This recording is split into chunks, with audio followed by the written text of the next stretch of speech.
Hello प्यारे बच्चों, एक बार फिर से हम लोग एक नए वीडियो के साथ आप सबके सामने हाजिर हैं। और आज का हमारा जो टॉपिक होने वाला है बहुत ही प्यारा टॉपिक होने वाला है और नाम रहेगा इसका मोलैरिटी। पिछले लेक्चर में हम लोगों ने कंप्लीट किया था मोलैरिटी और मोलैरिटी से रिलेटेड हमने सारे वैरायटी ऑफ क्वेश्चंस कंप्लीट कर लिए थे। एक वीडियो ही आपके लिए मोर देन सफिशिएंट था मोलैरिटी के सारे कॉन्सेप्ट्स को क्लियर करने के लिए।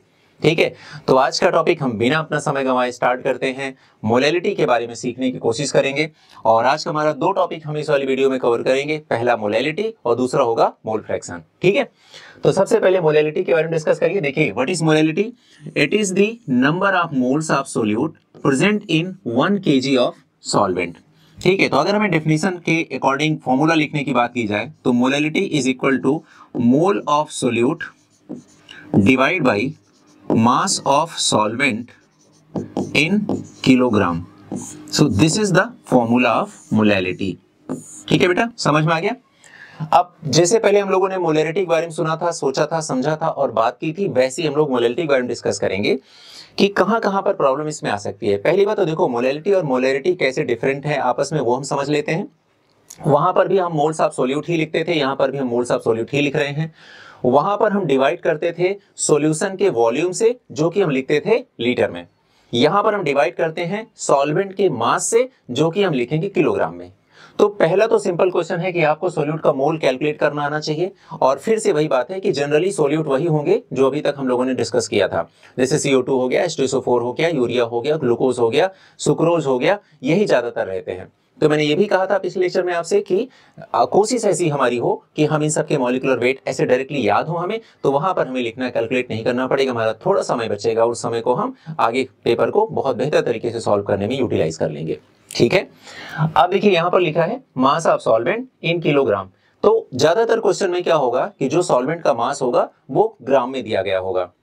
जैसे वहां पर सॉल्यूशन का वॉल्यूम दिया जाता था ml में, तो हमें किलोग्राम और ग्राम में कन्वर्जन तो अच्छे से पता होगा। हमें पता है कि 1 kg इज इक्वल टू 1000 ग्राम। तो अगर हम बात करें कि 1 ग्राम इज इक्वल टू क्या हो जाएगा, तो 1 gram is equal to 1/1000 kilogram. या हम ये भी कह सकते हैं कि 1/10⁻³ kilogram 1 gram is equal to, या हम ये भी कह सकते हैं 10⁻³ kilogram is equal to 1 gram. ठीक है, तो जब भी यहां पर सॉल्वेंट का मास ग्राम में गिवन है, आप जैसे पिछले लेक्चर पहले मोलैरिटी वाले केस में करते थे, एग्जैक्टली वैसा ही करेंगे कि यहां पर हम मास ऑफ सॉल्वेंट अगर ग्राम में नीचे लिख रहे हैं तो ऊपर 1000 से मल्टीप्लाई कर देंगे और ये मान लेंगे कि हमने इसको किलोग्राम में कन्वर्ट कर दिया है। ठीक है, और अगर ऐसा नहीं करना है तो आप देखिए ग्राम को किलोग्राम में कन्वर्ट करने के लिए यहाँ नीचे 10⁻³ से मल्टीप्लाई करिए या ऊपर 1000 से मल्टीप्लाई कर लीजिए, है ना, दोनों एक ही बातें हो जाएंगी। ठीक है, अब आते हैं कि अगर मैं बात करूं इसका यूनिट क्या होगी, तो आप देखेंगे ऊपर आपने लिखा है मोल, तो मोल की यूनिट क्या हो जाएगी? ठीक है, यहां पर इसकी यूनिट हो जाएगी मोल, और यहां पर मास की यूनिट क्या हो जाएगी? किलोग्राम। तो यूनिट क्या क्या इसकी हो जाएगी? पहला तो यूनिट हो गया इसका मोल पर केजी, दूसरा इसको हम लिखेंगे मोलल, या तीसरा हम स्मॉल m से रिप्रेजेंट करेंगे। ये 3 तरह की यूनिट्स का हम यूज कर सकते हैं किसी भी मोलैरिटी को एक्सप्रेस करने के लिए। ओके, समझ में आ गया यहां तक सबको? आगे देखते हैं हम लोग। अब एनसीईआरटी का क्वेश्चन हम लोग सॉल्व करेंगे सबसे पहले। तो रूल वही होगा जो पिछले में हमने बताया था आपको कि वीडियो में कोई भी क्वेश्चन आपको दिखे आपकी स्क्रीन पे, पहले वीडियो पॉज करेंगे, क्वेश्चन खुद से सॉल्व करेंगे, उसके बाद फिर आगे आप उस क्वेश्चन को दोबारा से आगे बढ़ेंगे और देखेंगे यहाँ पे जो समझाया गया है, जो तरीके से सॉल्व कराया गया है, अपने तरीके को मैच कराएंगे। ठीक है, और इस तरह से आप समझ जाएंगे कि हमें कॉन्सेप्ट क्लियर हुआ कि नहीं हुआ। आओ बेटा, क्वेश्चन करते हैं। यहाँ लिखा है calculate molality of 2.5 gram of ethanoic acid in 75 gram of benzene. अब ethanoic acid in 75 gram of benzene का मतलब ये हुआ कि ethanoic acid is solute and benzene is solvent. पहला तो ये क्लियर हो गया। ठीक है, अब उसके बाद हमें क्या निकालना है? मोलैलिटी। तो मोलैलिटी का फॉर्मूला क्या होगा? Small m, molality is equal to mole of solute divide by mass of solvent in kilogram, ये हो जाएगा। अब मोल ऑफ सोल्यूट कैसे निकालेंगे? ये हमारा सोल्यूट है। सोल्यूट कौन है? Ethanoic acid. तो इथेनोइक एसिड का मॉलिक्यूलर वेट आइए हम निकाल लेते हैं। यहाँ पर मॉलिक्यूलर वेट क्या हो जाएगा? यहाँ पर ये कार्बन हो गया अपने पास 1, तो कार्बन कितना होता है? 12, प्लस हाइड्रोजन 3 है तो 3 हो गया, प्लस कार्बन का फिर से 12 हो गया, प्लस ऑक्सीजन का कितना हो गया, 2 ऑक्सीजन है तो 16 इंटू 2 हो गया, प्लस हाइड्रोजन का 1 हो गया। ठीक है, तो ये हो जाएगा 12 प्लस 3 15 हो गया, और प्लस ये 12 और ये कितना हो गया 32 प्लस 1 33 हो गया। ठीक है, तो टोटल कितना आ जाएगा, ये काउंट कर लीजिएगा इसको, 60 आ जाएगा, ये 30 40 50 और फिर ये सब 60। ठीक है, तो टोटल मॉलिक्यूलर वेट आ गया 60 इसका। और वेट कितना गिवन है बेटा 2.5 kg। तो मोल कैसे निकालेंगे, given mass divide by molecular mass. ठीक है, ये हो गया डिवाइड बाई, अब हम लिखेंगे मास of solvent. Mass of solvent कितना गिवन है बेटा 75, लेकिन किस में गिवन है, ग्राम में, और हमें किस में कन्वर्ट करना है, किलोग्राम में। और अगर हम नीचे मास ऑफ सॉल्वेंट ग्राम में रख रहे हैं तो ऊपर चुपचाप हमें 1000 से मल्टीप्लाई कर देना है। तो हम इसको ऐसा लिख सकते हैं 2.5 डिवाइड बाई 60 इंटू 75, और ऊपर हम लोगों ने मल्टीप्लाई कर दिया 1000 से। ठीक है, तो ये आपका सॉल्यूशन हो गया। ये जीरो से हमने ये दशमलव हटा दिया, ये 25 से 75 को हमने 3 टाइम्स ऐसे गायब कर दिया, ये जीरो से ये जीरो हटा दिया हम लोगों ने। ठीक है, और आंसर आपका आ गया। अभी भी कर सकते हैं, थोड़ा सा और कैंसिल कर सकते हैं, 2 टाइम्स इधर 5 टाइम्स हो जाएगा, इधर 3 हो जाएगा, तो नीचे आएगा 5, मतलब ऊपर 5 और नीचे 9 आ जाएगा। तो आपकी मोलैलिटी कितनी आ गई, 5/9 आ गई। ठीक है, आप इसको डेसिमल में भी लिख सकते हैं, तो एक तो आंसर आपका ये हो गया। क्लियर। चलिए अगला क्वेश्चन आप देखते हैं, यहाँ पे क्या लिखा है, फाइंड मोलैलिटी। तो 120 gram of urea present in 500 gram. 3 question है आपके यहाँ पे। सेकंड क्वेश्चन है 49 gram of H2SO4 present in 2.5 kg water.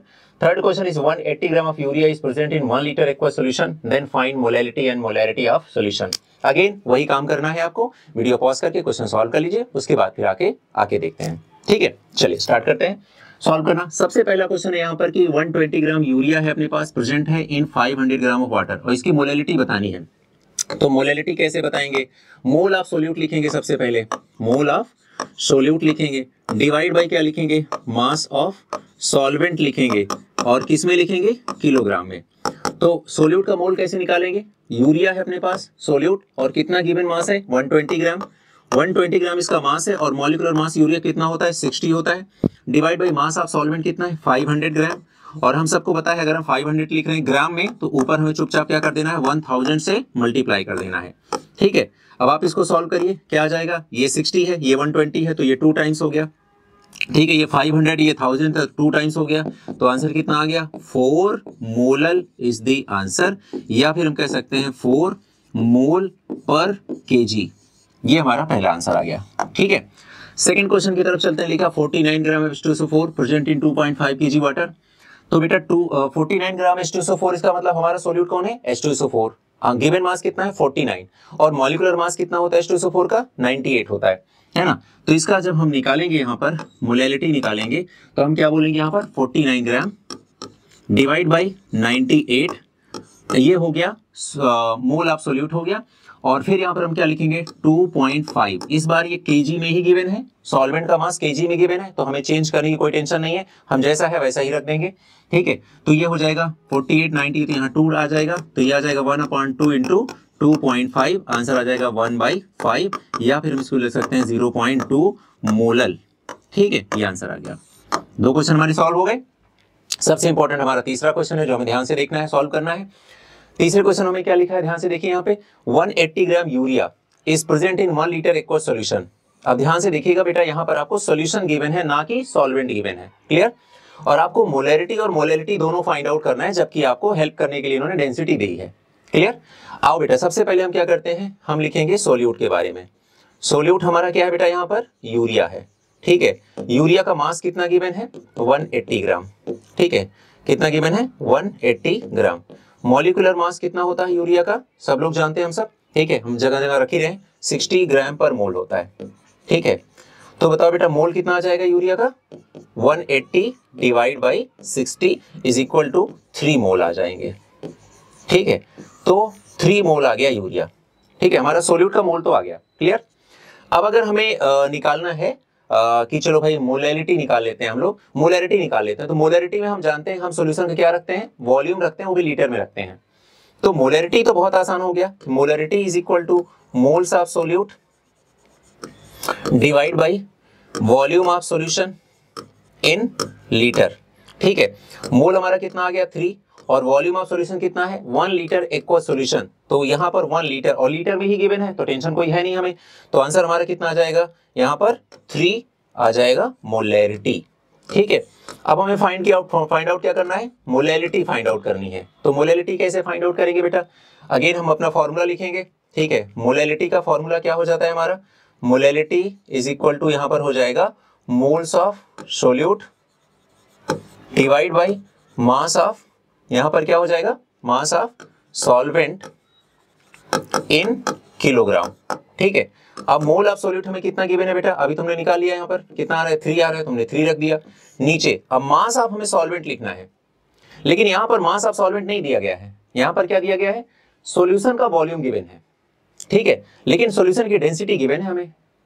तो आप मुझे बताओ बेटा, हम सब जानते हैं डेंसिटी इज इक्वल टू होती है मास बाय वॉल्यूम, तो अगर हमें मास ऑफ सॉल्यूशन निकालना हो तो हमें क्या करना पड़ेगा, density of solution into volume of solution, यही करना पड़ेगा। और डेंसिटी कितनी गिवन है 1.18 ग्राम पर ml इनटू वॉल्यूम कितना है 1 लीटर, का मतलब क्या हुआ 1000 ml, ml से ml कैंसिल कर दिया, यहाँ 2 जीरो हटा करके दशमलव हटा लिया, और फिर ये कितना आ जाएगा 1180।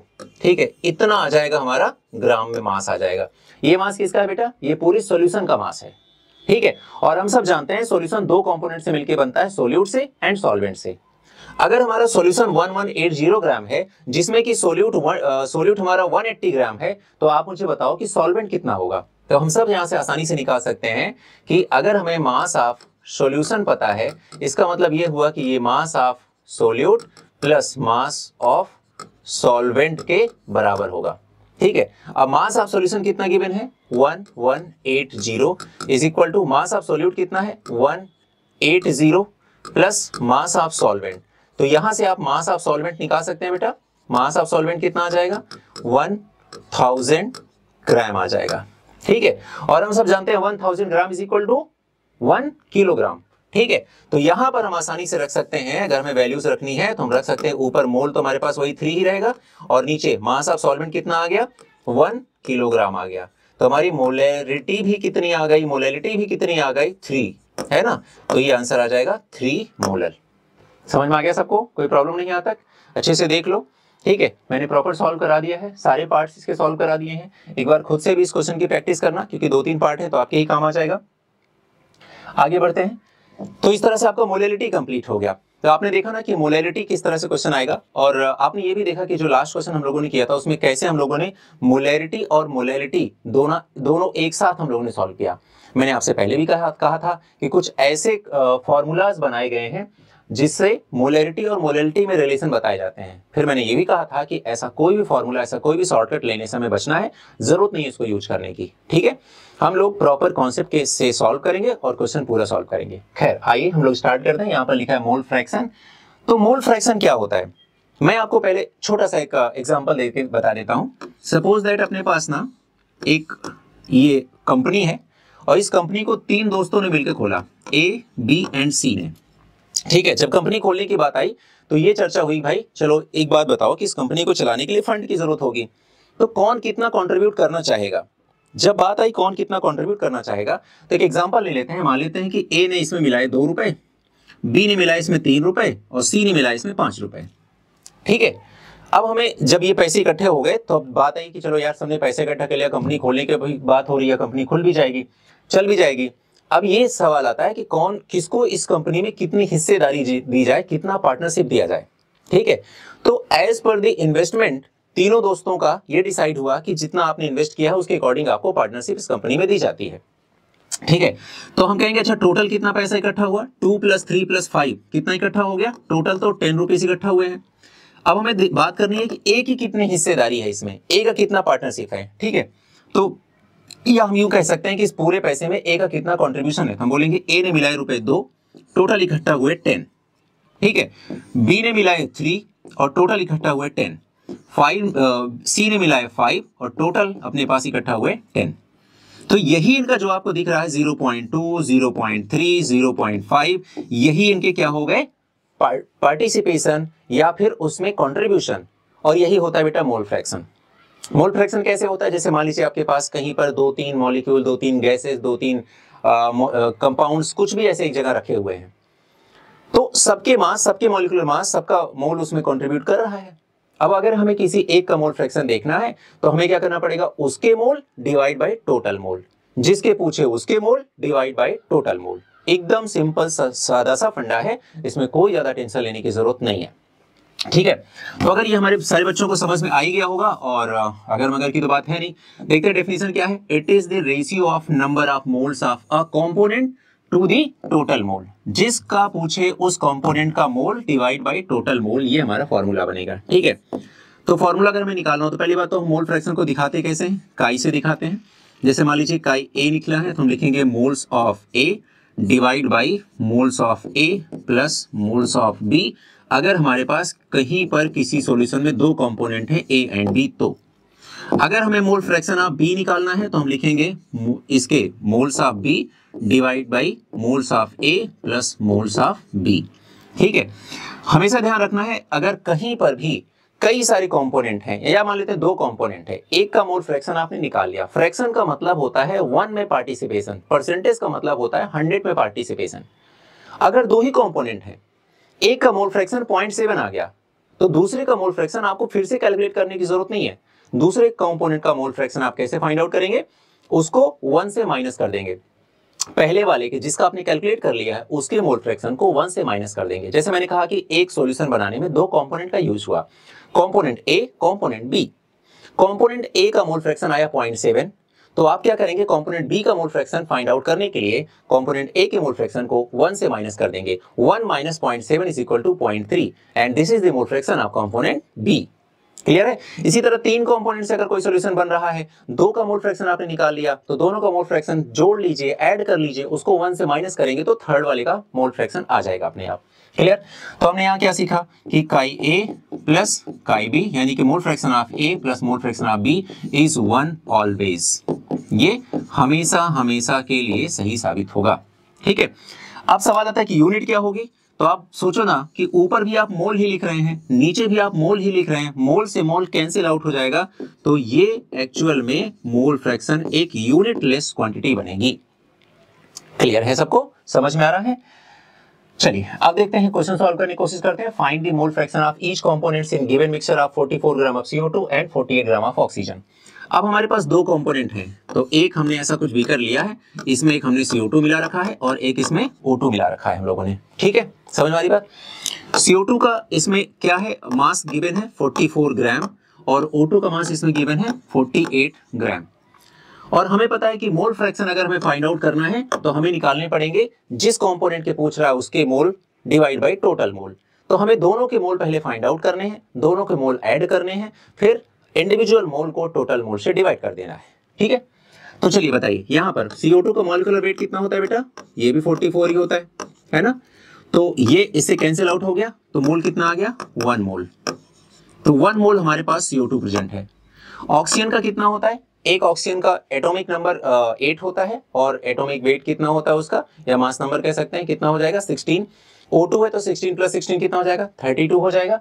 तो यहाँ पर इसको हम डिवाइड कर देंगे 32 से, ठीक है। तो ये इसके मोल आ जाएंगे, कितना आ जाएगा आप सॉल्व कर लीजिए। फिर अगर मान लीजिए कि हमें या कर ही लीजिए, ठीक है। अगर मान लीजिए हमें CO2 का निकालना है, मोल फ्रैक्शन ऑफ CO2 निकालना है, तो हम क्या लिखेंगे, moles of CO2 divide by moles of CO2 plus moles of O2, है ना, ऐसे निकालना है। फिर अगर मान लीजिए हमें निकालना है मोल फ्रैक्शन ऑफ किसका, O2 का निकालना है, तो हम लोग क्या लिखेंगे, moles of O2 divide by moles of O2 plus moles of CO2। ऐसे हम लोग सॉल्व करेंगे, ठीक है। समझ में आ रही बात ना। तो ये अपना तरीका हो जाएगा क्वेश्चन सॉल्व करने का। इस सिंपल तरीके से आप इस क्वेश्चन को आसानी से खुद से सॉल्व कर सकते हैं। चलिए अगले क्वेश्चन चलते हैं। Find the mole fraction of each components in given mixture. अब अपने पास 3 मिक्सचर हैं, मतलब मिक्सचर में 3 कंपोनेंट हैं, एक है N2 है, एक अपने पास है SO3 गैस और एक अपने पास है ओजोन, ठीक है। N2 के बारे में देखो क्या गिवन है, 42 ग्राम गिवन है, ठीक है। ये इसका मास है, क्या है इसका मास है। और हम सब जानते हैं कि मास को अगर हम मॉलिक्यूलर मास से डिवाइड कर दें तो फिर क्या आ जाएगा, मोल आ जाएगा। तो नाइट्रोजन का मास नंबर कितना होता है 14 और 2 नाइट्रोजन है तो 14 प्लस 14 कितना हो जाएगा 28। तो इसका तो आ जाएगा 28, तो ये इसका मोल आ जाएगा। ठीक है, ये इसके मोल आ जाएंगे। SO3 का निकालना है तो SO3 का क्या गिवन है वहां पर 120 ग्राम, तो 120 ग्राम गिवन मास है divide by molecular mass. Molecular mass SO3 का कितना हो जाएगा, सल्फर का कितना होता है 32 होता है और ऑक्सीजन का कितना होता है 16 होता है। 3 ऑक्सीजन है तो 16 इंटू 3 48 हो जाएगा और 48 प्लस 32 हो जाएगा, तो 48 प्लस 32 कितना हो जाएगा 80 आ जाएगा, तो ये 80 आ जाएगा, तो ये इसके मोल आ गए। अब ओजोन के केस में क्या गिवन है, मॉलिक्यूल गिवन है, ठीक है, अब यहाँ पर मास नहीं गिवन है, मॉलिक्यूल गिवन है। और आप सबको पता है कि मॉलिक्यूल से मोल हम कैसे फाइंड आउट करते हैं, मॉलिक्यूल को Na से एवोगैड्रो नंबर से डिवाइड करेंगे, मोल आ जाएगा। तो जब हम इसे एवोगैड्रो नंबर से डिवाइड करेंगे तो इसमें आ जाएगा 3.011 into 10 raise to the power 24 divide by 6.022 into 10 raise to the power 23, ठीक है, तो ये इसके मोल आ जाएंगे। फिर हम क्या करेंगे, तीनों के मोल आपस में ऐड कर लेंगे। फिर अगर हमें सबका मोल फ्रैक्शन निकालना है तो इसके mole divide by total mole, इसके mole divide by total mole, इसके mole divide by total mole, ऐसा करेंगे और तीनों के इंडिविजुअल मोल फ्रैक्शन आपके सामने आ जाएंगे। दूसरा काम, अगर हम इन दोनों के मोल फ्रैक्शन निकाल चुके हैं और ओजोन का मोल फ्रैक्शन निकालना है तो सिंपल का काम करें, इन दोनों के मोल फ्रैक्शन को ऐड कर लें, 1 से माइनस कर दें, तीसरे कंपोनेंट का मोल फ्रैक्शन अपने आप आ जाएगा। एकदम क्लियर हो गई बात यहां तक, खुद से सब सॉल्व करना है आपको, ठीक है। अगला क्वेश्चन है mole fraction of urea in aqueous solution is 0.25, then find molality of the solution. अब ये क्वेश्चन इंपॉर्टेंट है, AIEEE यानी कि जेईई के एग्जाम में क्वेश्चन पूछा गया है ये। आइए देखते हैं, कह रहा है कि mole fraction of urea in aqueous solution is 0.25। इसका मतलब मोल फ्रैक्शन कैसे यूरिया का निकालेंगे, मोल फ्रैक्शन ऑफ यूरिया का मतलब हुआ moles of urea divide by mole of urea plus mole of aqueous solution, इसका मतलब वाटर में मिला हुआ है, इज इक्वल टू 0.25। 0.25 को हम और क्या लिख सकते हैं 25 डिवाइड बाई 100 या फिर 1/4 भी लिख सकते हैं, ठीक है। तो ये हमने एक पॉइंट लिख लिया, ठीक। इसी तरह से आप निकाल सकते हैं, अगर मैं आपसे पूछूं कि मोल फ्रैक्शन ऑफ वाटर कितना आ जाएगा तो आप बोलेंगे कि ये आ जाएगा mole of water divide by mole of urea plus mole of water is equal to, और फिर आगे क्या लिखेंगे, अगर ये 0.25 है बेटा, दो ही कंपोनेंट है, एक वाटर है एक यूरिया है, यूरिया का मोल फ्रैक्शन 0.25 है तो वाटर का मोल फ्रैक्शन कितना आएगा 1 माइनस 0.25 यानी कि 0.75 यानी कि 3/4 आ जाएगा। तो ये आ जाएगा 0.75 या फिर 75/100 भी लिख सकते हैं हम लोग इसको, या फिर इसको हम लिख सकते हैं 3/4। अगर हम इन दोनों को डिवाइड कर दें, इससे इसको डिवाइड कर दें तो हमारा आंसर क्या आ जाएगा, mole fraction of urea divide by mole fraction of water is equal to, इससे ये तो कैंसिल आउट हो जाएगा, सीधा सीधा आ जाएगा mole of urea divide by mole of water is equal to, ये कितना आ जाएगा 1/4 3/4, ये इससे कैंसिल आउट हो जाएगा, कितना आ गया 1/3, तो ये आ गया 1/3, ठीक है। इतना हमें समझ में आ गया, ये हमने एक साइड में लिख करके रख दिया। अब आते हैं हमें क्या निकालना है, मोलैलिटी फाइंड आउट करना है। तो मोलैलिटी का फॉर्मूला क्या हो जाएगा, मोलैलिटी का फॉर्मूला हो जाएगा मोल्स ऑफ सोल्यूट, सोल्यूट है कौन एक्चुअल में यूरिया, तो सीधा सीधा लिखिए मोल of urea divide by mass of solvent, solvent कौन है water, mass of solvent in kilogram, ये हमारा फॉर्मूला बन जाएगा, ठीक है। अब देखो मुझे बताओ कि हमें ये तो पता है, यहाँ पे इसको एक साइड रख देते हैं। आप मुझे बताइए अगर हमें मास निकालना हो तो हम कैसे निकालेंगे, जैसे वाटर सॉल्वेंट है लेकिन सॉल्वेंट का मास तो गिवन नहीं है, लेकिन मास निकालना हो तो कैसे निकालेंगे, मोल से कोई रिलेशन हो सकता है क्या मास का, सोच के देखिए। तो हम क्या बोलेंगे, mole is equal to mass upon molecular mass, और यहाँ पर मास निकालना है हमें, ठीक है। तो मास की जगह हम क्या रख सकते हैं, मोल इंटू मल्टीप्लाई कर सकते हैं ना, मोल इंटू मॉलिक्यूलर मास, ठीक है। तो हम यहाँ लिख सकते हैं मोल ऑफ यूरिया, ऐसे ऊपर लिखा रहने दीजिए, नीचे क्या लिखेंगे मोल ऑफ वाटर, ठीक है, into molecular mass of water, ठीक है। बस इतना ही तो लिखना है ना, मोलैलिटी अपने आप आ जाएगा। अच्छा बात बताओ बेटा, ये मोल ऑफ यूरिया और मोल ऑफ वाटर, इसका तो यहाँ पर रेशियो हम लोगों ने निकाल रखा है 1/3 आ जाएगा, तो ये आ जाएगा 1/3, और नीचे ये क्या आ गया मॉलिक्यूलर मास ऑफ 18 आ जाएगा, ठीक है। इतना तो 1/3 आ गया, और नीचे क्या है मॉलिक्यूलर मास ऑफ वाटर कितना होता है 18 होगा, ठीक है। और चूंकि हमने मास किस में रखा होगा, जाहिर सी बात है ग्राम में आ रहा होगा, तो किलोग्राम में चेंज करना है तो क्या कर देंगे, ऊपर 1000 से मल्टीप्लाई कर देंगे, ठीक है। तो आप इसको सॉल्व करेंगे तो आपका कुछ आंसर आ जाएगा और वही आपका मोलैलिटी में आंसर हो जाएगा। तो इस तरह से हम इस क्वेश्चन को सॉल्व करेंगे। बहुत ज्यादा कैलकुलेशन नहीं है इसमें, है ना, थोड़ा सा फंडामेंटल डिस्कशन करना पड़ेगा, थोड़ा समझना पड़ेगा और है बहुत आसान। चलिए आगे बढ़ते हैं। अगला है find the mole fraction of each component in given mixture. There is 6.022 10^22 atoms of helium, 13.2 gram of CO2 and 11.2 litre of oxygen. और आपको पता है कि ये इसका वॉल्यूम है और वॉल्यूम में हम क्या करते हैं, डिवाइड बाई 22.4 कर देंगे तो हमारा क्या आ जाएगा, मोल आ जाएगा। ठीक है, ये इसका मास है तो इसको अगर हम मॉलिक्यूलर मास से डिवाइड कर देंगे तो इसका मोल आ जाएगा। ठीक है, वो उसका नंबर ऑफ एटम, यानी कि मोनोएटॉमिक के लिए तो आपको सिखा रखा था कि मोनोएटॉमिक अगर कोई है या किसी भी एलिमेंट को मोनोएटॉमिक फॉर्म में रिप्रेजेंट किया जाता है तो उसमें नंबर ऑफ मॉलिक्यूल या नंबर ऑफ एटम तो सेम ही होंगे। तो अगर वो नंबर ऑफ मॉलिक्यूल या नंबर ऑफ एटम तो उसको Na से डिवाइड कर देंगे तो मोल आ जाएगा। तो इसमें Na से डिवाइड करेंगे तो मोल आ जाएगा। ठीक है, तो ये क्वेश्चन मैं आपको होमवर्क में दे रहा हूँ, सबका बहुत आसान तरीके से यहाँ पर डेटा गिवन है। आपको इसमें कन्वर्ट किस में करना है, सबके मोल में। फिर क्या करना है, जिसके कंपोनेंट का पूछ रहा है मोल फ्रैक्शन, उस कंपोनेंट का मोल डिवाइड बाय टोटल मोल, और यही तीनों में करना है और बहुत आसानी से आपका आंसर आ जाएगा। ठीक है, तो इस तरह से आपका मोल फ्रैक्शन वाला पार्ट यहाँ तक कंप्लीट हुआ। लास्ट क्वेश्चन हमारे पास है, find mole fraction of solute in 1 molar aqua solution. Solute का हमें मोल फ्रैक्शन बताना है और सॉल्यूशन हमारे पास कैसा है, 1 मोलर। अब आप सब सिर्फ 1 मोलर को अच्छे से समझ जाएंगे तो भी आपका आंसर आ जाएगा। 1 मोलर का मतलब क्या हुआ कि 1 मोल solute is present in, कितने में प्रेजेंट है, 1000 ग्राम ऑफ अ सॉल्वेंट। ठीक है, इसमें प्रेजेंट है। क्लियर हो गई बात। तो हमें क्या क्या पता चल गया बेटा, हमें सोल्यूट का मोल पता चल गया कि सोल्यूट कितने मोल है, हमें सॉल्वेंट का मास पता चल गया, और चूंकि एक्वस है, एक्वस यानी कि वाटर है, तो देखो क्या क्या पता चल जाएगा, हमें बहुत कुछ कंफर्म हो सकता है। जैसे सॉल्वेंट का मास पता चल गया, ठीक है, तो हम सॉल्वेंट का मोल भी निकाल सकते हैं। तो देखो कैसे निकालेंगे, mole of solvent is equal to mass of solvent divide by molar mass of solvent. और मोलर मास और मास कितना गिवन है, मतलब कितना निकाला हम लोगों ने, 1000 gram divide by molecular mass water कितना होता है, 18। तो ये कैंसिल आउट करेंगे, कितना आ जाएगा, 55.5, इतने मोल आ जाएंगे। ठीक है, इसका आगे सॉल्व हो गया, क्लियर। अब उसके बाद यहां लिखा गया है कि 1 मोल अपने पास सोल्यूट है, तो देखो सोल्यूट का मोल आ गया 1 और सॉल्वेंट का मोल आ गया 55.5। तो मुझे बताओ टोटल मोल कितना आ गया। टोटल मोल की बात करें तो कितना आ जाएगा, 1 + 55.5, यानी कि आंसर आ जाएगा 56.5। अब जिसके पूछ रहा है मोल फ्रैक्शन ऑफ सोल्यूट के पूछ रहा है आपसे, तो आपको क्या बताना पड़ेगा, मोल of solute divide by total mole. तो आप लिखेंगे मोल ऑफ सोल्यूट कितना है आपके पास, 1 मोल, और डिवाइड बाई टोटल मोल कितना है, 56.5। ठीक है, तो ये आपका आंसर आ गया। क्लियर हो गई बात, अच्छे से समझ में आ गई, कोई टेंशन नहीं, कोई प्रॉब्लम नहीं इसमें, यहां तक एकदम अच्छे से क्लियर हो गया।